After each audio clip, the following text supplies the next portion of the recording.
मन और बुद्धि पर इंसान को कभी विश्वास नहीं करना चाहिए, क्योंकि ये दोनों ही हैं जो इंसान को हर बार धोखा देती हैं। इंसान ने गलती करी है और उसके बावजूद वो आप अपने आप को निर्दोषी साबित करने में लगा रहता है या खुद को निर्दोष मानता है। इससे बड़ा कोई दोष नहीं है, क्योंकि इंसान के ये विचार ही ऐसे हैं जो उसकी बुद्धि उसके साथ लग करके इंसान से वो करवा देती है जो इंसान नहीं करना चाहता है। इंसान की जो फितरत होती है ना, वो सिर्फ यही समझ सकता है कि वो मंदिर में खड़ा है और वो कुछ भी गलत करता है तो वो पाप है, किसी की चुगली निंदा करता है तो पाप है। परंतु वो ये चीज़ नहीं सोचता कि परमात्मा है वो हर कण कण में है। इंसान अगर अपने घर में भी या अपने दिमाग में भी किसी के लिए गलत विचार लेके आ रहा है ना, वो भी महापाप ही कहलाएगा। क्योंकि इंसान सोच समझ कर कभी भी, जो सोच समझ के किया जाता है ना, वो पाप की श्रेणी में आता है। और जो ना समझी में इंसान से हो जाए ना, उसकी फिर भी एक पल के लिए माफ़ी इंसान को मिल जाती है भगवान की तरफ से।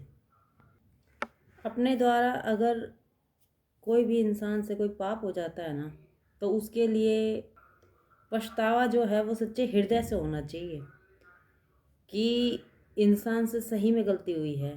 अगर इंसान ऊपरी तरीके से उस पछतावे को उसकी रियलाइजेशन हो रही है ना उसे, उसकी वो गलती कब गलती में कन्वर्ट हो जाती है ना, वो इंसान भी नहीं समझ सकता है।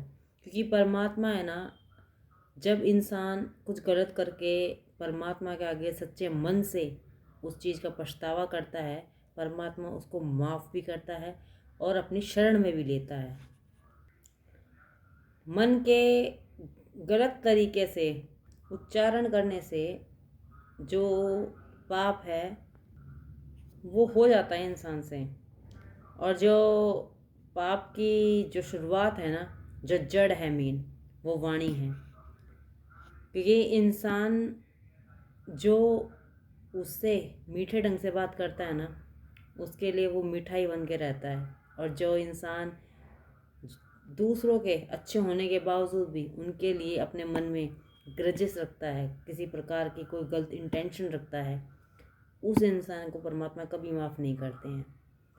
क्योंकि जैसी दृष्टि वैसी सृष्टि। अपनी दृष्टि को सुधारेंगे, आपके लिए सृष्टि सा खुद ब खुद सुधर जाएगी। परंतु उसके लिए सुधार तो खुद के अंदर करना होगा ना आपको। मनुष्य के अंदर जब तक लोभ और पाप है ना, जब तक उसको शांति कभी नसीब नहीं हो सकती है।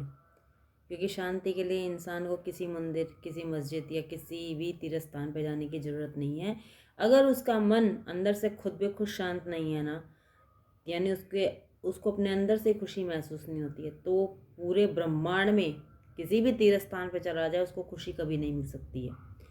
क्योंकि इंसान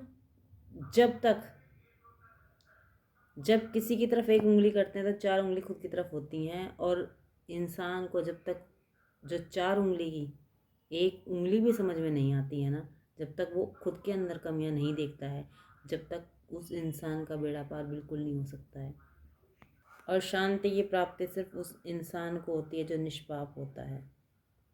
जो अगर उससे गलती से भी गलती हो भी जाती है ना, उसको सच्चे मन से प्रभु के सामने पूरे समर्पण के साथ उस गलती को रियलाइज़ करता है, महसूस करता है, उसके भगवान जो उसके किए हुए पाप होते हैं उनको धो डालता है। और जो इंसान अपनी ज़िंदगी में किसी भी चीज़ को ले कर के हमेशा यही सोचता है कि मैं तो कभी ज़िंदगी में गलत हो ही नहीं सकता, उसका उद्धार मुश्किल है। Thank you.